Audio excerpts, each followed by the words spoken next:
Welcome to Blind Reads, where we read stories that we have not previously read or, in some cases, heard of, in an attempt to widen our literary bubble.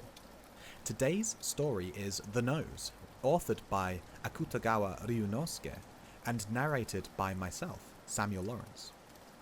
In this story, we follow a priest who is embarrassed at having an exceptionally long nose. Enjoy.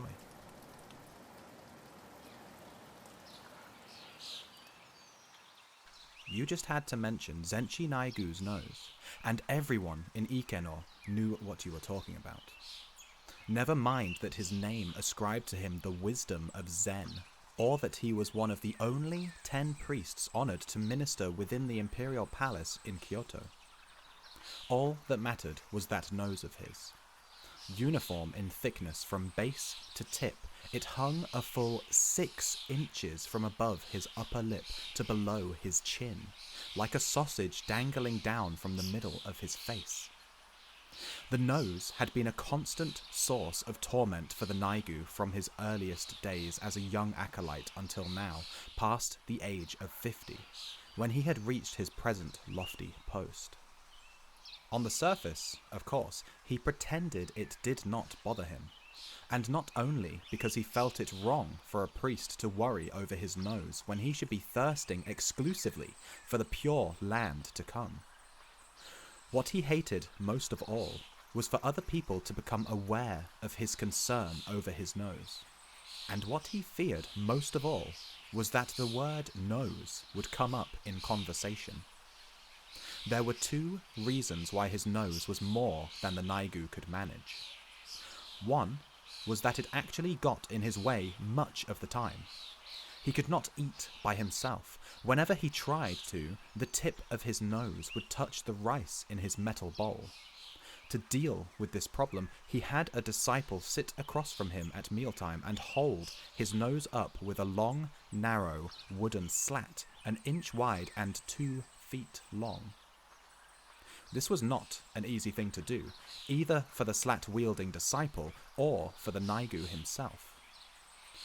A temple page who stood in for the disciple at one meal sneezed and let the nose drop into the rice gruel. The story immediately spread across the river to Kyoto.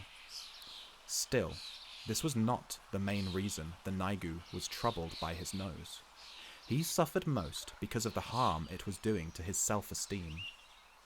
The people of Ikeno used to say that Zenshi Naigu was lucky to be a priest. No woman would ever want to marry a man with a nose like that. Some even claimed it was because of his nose that he had entered the priesthood to begin with. The Naigu himself, however, never felt that he suffered any less over his nose for being a priest. Indeed, his self-esteem was already far too fragile to be affected by such a secondary fact as whether or not he had a wife. And so, by means both active and passive, he sought to repair the damage to his self-esteem. He tried first of all to find ways to make his nose look shorter. When there was no one around, he would hold up his mirror and, with feverish intensity, examine his reflection from every angle. Sometimes it took more than simply changing the position of his face to comfort him, and he would try one position after another, resting his cheek on his hand or stroking his chin with his fingertips. Never once, though, was he satisfied that his nose looked any shorter. In fact, he sometimes felt that the harder he tried, the longer it looked. Then, heaving fresh sighs of despair, he would put the mirror away in its box and drag himself back to the scripture stand to resume chanting the Canon Sutra. The second way he dealt with his problem was to keep a vigilant eye out for other people's noses. Many public events took place at the Ikeno temple, banquets to benefit the priests, lectures on the sutras, and so forth.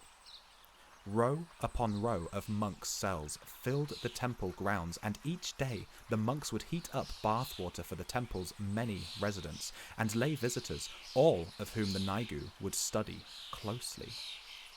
He hoped to gain peace from discovering even one face with a nose like his. And so his eyes took in neither blue robes nor white, orange caps, skirts of grey. The priestly garb he knew so well hardly existed for him. The Naigu saw not people, but noses. While a great hooked beak might come into his view now and then, never did he discover a nose like his own. And with each failure to find what he was looking for, the Naigu's resentment would increase. It was entirely due to this feeling that often, while speaking to a person, he would unconsciously grasp the dangling end of his nose and blush like a youngster. And finally, the Naigu would comb the Buddhist scriptures and other classic texts, searching for a character with a nose like his own, in the hope that it would provide him with some measure of comfort. Nowhere, however, was it written that the nose of either Mokuren or Sharuhotsu was long, and Ryuju and Memyo, of course, were bodhisattvas with normal human noses. Listening to a Chinese story once, he heard that Liu Bei, the Shu Han emperor, had long ears. "Oh, if only it had been his nose," he thought. "How much better I would feel." We need hardly mention here that even as he pursued these passive efforts, the Naigu also took more active steps to shorten his nose. He tried everything. He drank a decoction of boiled snake gourd. He rubbed his nose with rat urine. Nothing did any good. However, the nose continued to dangle 6 inches down over his lips. One autumn, however, a disciple of his who had gone to Kyoto in part of an errand for the Naigu himself came back to Ikeno with a new method for shortening noses that he had learned from a doctor friend. The doctor was a man from China who had become a high-ranking priest at a major Kyoto temple, the Chorakuji. Pretending, as usual, that he was unconcerned about his nose, the Naigu would not at first agree to submit to the new treatment. Instead, at mealtimes, he would offer a casual expression of regret that the disciple had gone to so much trouble. Inwardly, of course, he was hoping that the disciple would press him to try the treatment, and the disciple must have been aware of the Naigu's tactics. But his master's very willingness to employ such tactics seemed to rouse the aide to sympathy more than resentment. Just as the Naigu had hoped, the disciple used every argument he could think of to persuade his master to adopt the treatment. And, as he knew he would, the Naigu finally submitted to the disciple's fervent exhortations. The treatment itself was actually quite simple. Boil the nose and have someone tread on it. Boiling water could be had any day at the temple bathhouse. The disciple immediately brought a bucket full of water that was too hot for him to touch. If the Naigu simply dipped his nose straight into the bucket, however, he might be scalded by the rising steam. So they bored a hole in a tray, set the tray on the bucket, and lowered the nose through the hole into the boiling water. The nose itself felt no heat at all. After the nose had been soaking for a short while, the disciple said, "I believe it has cooked long enough, Your Reverence." The Naigu gave him a contorted smile. At least, he thought with some satisfaction, no one overhearing this one remark would imagine that the subject was a nose. The boiled nose itself, however, was itching now as if it had been bitten by fleas. The Naigu withdrew his nose from the hole in the tray, and the disciple began to tread on the still steaming thing with all his might. The Naigu lay with his nose stretched out on the floorboards, watching the disciple's feet moving up and down before his eyes. Every now and then, the disciple would cast a pitying glance down towards the Naigu's bald head and say, "Does it hurt, Your Reverence? The doctor told me to stamp on it as hard as I could, but does it hurt?" The Naigu tried to shake his head to signal that it did not hurt, but with the disciple's feet pressing down on his nose, he was unable to do so. Instead, he turned his eyes upward until he could see the raw cracks in the disciple's chapped feet and gave an angry-sounding shout. "No, it doesn't hurt." Far from hurting, his itchy nose almost felt good to have the young man treading on it. After this had been going on for some time, little bumps like millet grains began to form on the nose until it looked like a bird that had been plucked clean and roasted whole. When he saw this, the disciple stopped his treading and muttered as if to himself, "Now I'm supposed to pull those out with tweezers." The Naigu puffed out his cheeks in apparent exasperation as he silently watched the disciple proceed with the treatment. Not that he was ungrateful for the efforts, but as much as he appreciated the young man's kindness, he did not like having his nose handled like some kind of thing. The Naigu watched in apprehension like a patient being operated on by a doctor he mistrusts, as the disciple plucked beads of fat from the pores of his nose with the tweezers. The beads protruded 1/2 an inch from each pore like a stump of feathers. Once he was through, the disciple said with a look of relief, "Now we just have to cook it again."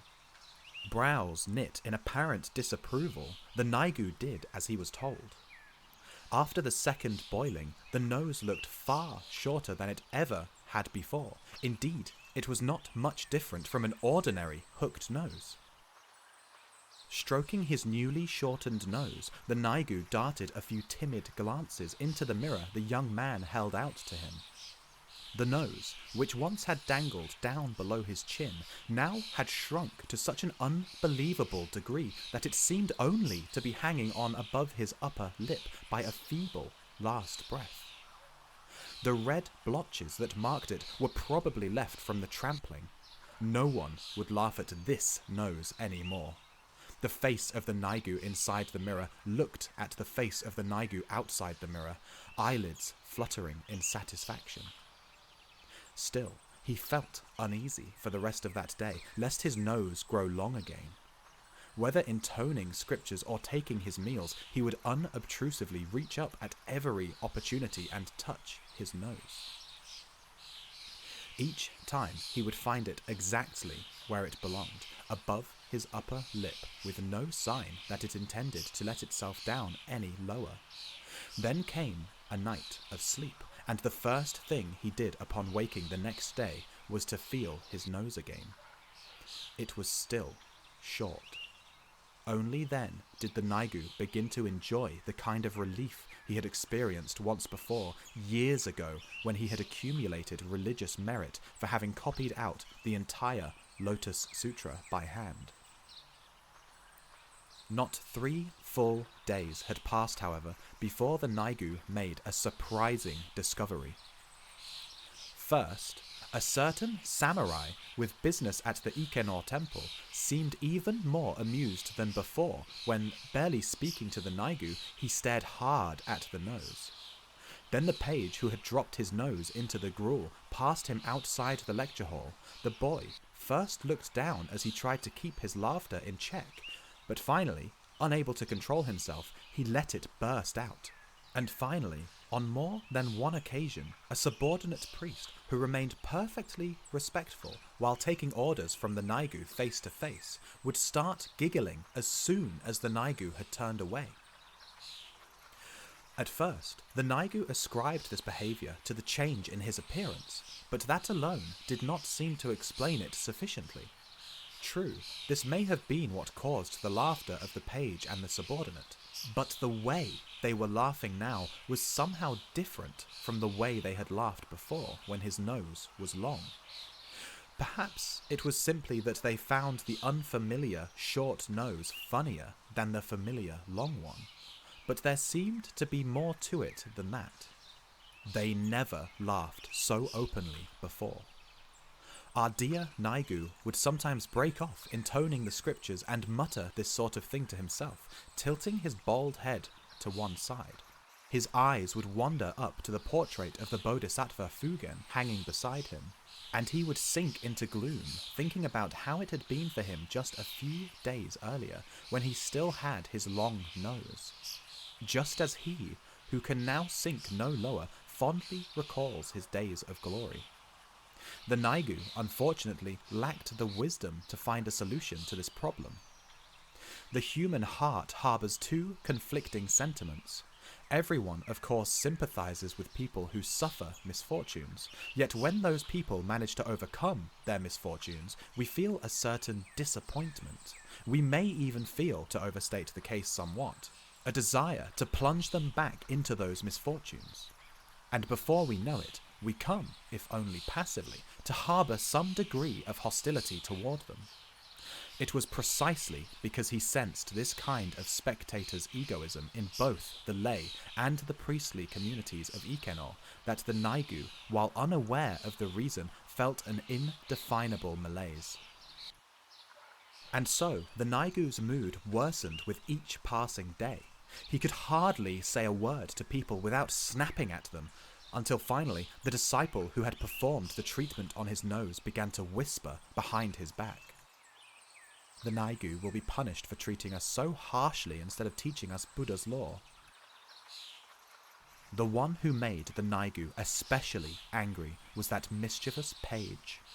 One day, the Naigu heard some loud barking, and without giving it much thought, he stepped outside to see what was going on. There, he found the page waving a long stick in pursuit of the scrawny, long-haired dog. The boy was not simply chasing after the dog, however, he was also shouting as if for the dog, "Can't hit my nose, haha, can't hit my nose." The Naigu ripped the stick from the boy's hand and smacked him in the face with it. Then he realized this stick was the slat they had used to hold his nose up at mealtimes. His nose had been shortened all right, thought the Naigu, but he hated what it was doing to him. And then, one night, something happened. The wind must have risen quite suddenly after the sun went down, to judge by the annoying jangle of the pagoda wind chimes that reached him at his pillow. The air was much colder as well, and the aging Naigu was finding it impossible to sleep. Eyes wide open in the darkness, he became aware of a new itching sensation in his nose. He reached up and found the nose slightly swollen to the touch. It, and only it, seemed to be feverish as well. "We took such drastic steps to shorten it. Maybe that gave it some kind of illness," the Naigu muttered to himself, cupping the nose in hands he held as if reverentially offering flowers or incense before the Buddha. When he woke early, as usual, the next morning, the Naigu found that the temple's ginkgo and horse chestnut trees had dropped their leaves overnight, spreading a bright golden carpet over the temple grounds. And perhaps, because of the frost on the roof of the pagoda, the 9-ring spire atop it flashed in a still, faint glimmer of the rising sun. Standing on the veranda where the latticed shutters had been raised, Zenchi Naigu took a deep breath of morning air. It was, at this moment, that an all but forgotten sensation returned to him. The Naigu shot his hand up to his nose, but what he felt there was not the short nose he had touched in the night. It was the same old, long nose he had always had, dangling down a good 6 inches from above his upper lip to below his chin. In the space of a single night, his nose had grown as long as ever. When he realized this, the Naigu felt that same bright sense of relief he had experienced when his nose became short. "Now no one will laugh at me anymore," the Naigu whispered silently in his heart, letting his long nose sway in the dawn's autumn wind.